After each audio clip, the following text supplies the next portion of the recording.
அனைவருக்கும் வணக்கம். நாம இப்ப பாக்கியலட்சுமி சீரியல்ல என்னெல்லாம் சுவாரஸ்யமான விஷயங்கள் நடக்குதுன்னு பார்க்கலாம் வாங்க. நம்ம பாக்கியலட்சுமி எப்பவுமே அவங்களோட ரெஸ்டாரண்ட்ல அப்படின்னு வந்துட்டாலே ரொம்ப கரெக்டாக தான் இருப்பாங்க.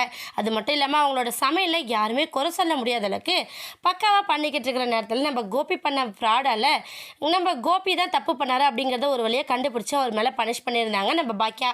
இப்போ அந்த கோர்ட் வந்து விசாரணைக்கு வர்றதுக்காக போஸ்ட்மேன் வந்து ஒரு லெட்டரை கொண்டு வந்து கொடுக்குறாங்க. இதை வந்து நம்ம செலியன் போயிட்டு வாங்குறாரு. வாங்கிட்டு வந்து அதை படித்து பார்த்துட்டு ஒரு நிமிஷம் அப்படியே ஸ்டன்னாகி போய் நிற்கிறாரு நம்ம செல்லின். இதை பார்த்த நம்ம ஈஸ்வர் வந்து டேய் செல்லியா என்னடா போஸ்ட்டில் வந்திருக்கு, என்ன லெட்ரு அது அப்படின்னு சொல்லிட்டு கேட்குறாங்க.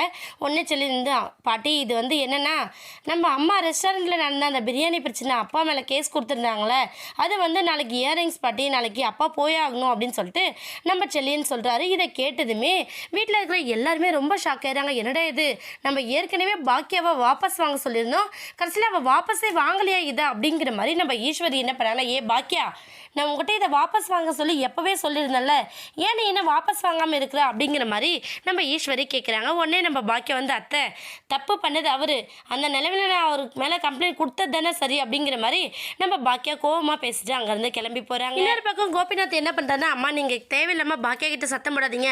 அந்த நேரத்தில் கோபி இருந்த மனநிலையே வேலை, அந்த மனநிலையில் தான் நான் பாக்கியாவோட ரெஸ்டாரண்ட்டில் இந்த கெட்டுப்போன எரிச்சலாக கலந்துட்டேன்.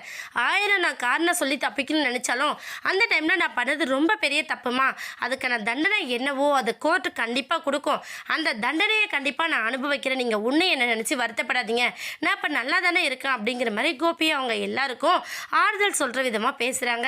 என்னதான் கோபி இப்படி பேசினாலும் அதெல்லாம் தாங்கிக்க முடியாது நம்ம ஈஸ்வரி ஒரு பக்கம் ரொம்ப தவிச்சு போய் இருக்காங்க. இன்னொரு பக்கம் இனியா ராதிகா எல்லாருமே ரொம்ப வருத்தப்படுறாங்க. ஏன்னா பாக்கி அந்த விஷயத்தில் கேஸ் வாபஸ் வாங்க மாட்டாங்க அப்படிங்கிற ஒரு மைண்ட் செட்டுக்கு அவங்க எல்லாருமே வந்துட்டாங்க. இதனால இனியா என்ன பண்ணாங்கன்னா, அம்மா நீ ரொம்ப மோசமா டேடியோட உடல்நலம் கண்டிஷன் எப்படி இருக்குங்கிறது உனக்கு எல்லாமே தெரியும், தெரிஞ்சிருந்து நீ ஏமா இப்படி பண்ணிக்கிட்டு இருக்க, அப்பா இப்போதான் கொஞ்சம் நாளாக சந்தோஷமாக இருக்காரு, நீ தயவு செஞ்சு கேஸை வாபஸ் வாங்கிடுமா அப்படின்னு சொல்லிட்டு இனியா ஒரு பக்கம் சொல்கிறாங்க. இன்னொரு பக்கம் ராதிகா இந்த விஷயத்தில் நம்ம பாக்கியா கிட்ட ஹெல்ப் கேட்க முடியாது, ஏன்னா இவர் பண்ணது அந்த அளவுக்கு தப்பு இல்லையா, இருந்தாலும் நம்ம ஹஸ்பண்டை நம்ம எப்படியாச்சும் காப்பாற்றி ஆகணும் அப்படிங்கிற ஒரு மனநிலையில் நம்ம ராதிகா இருக்காங்க. அதுக்காக கோபியை காப்பாற்ற என்னெல்லாம் முயற்சி பண்ண போகிறாங்க ராதிகான்னு வெயிட் பண்ணி பார்க்கலாம். இந்த வீடியோ உங்களுக்கு பிடிச்சிருந்தா மறக்காமல் நம்ம சேனலை சப்ஸ்கிரைப் பண்ணுங்கள். தேங்க்யூ.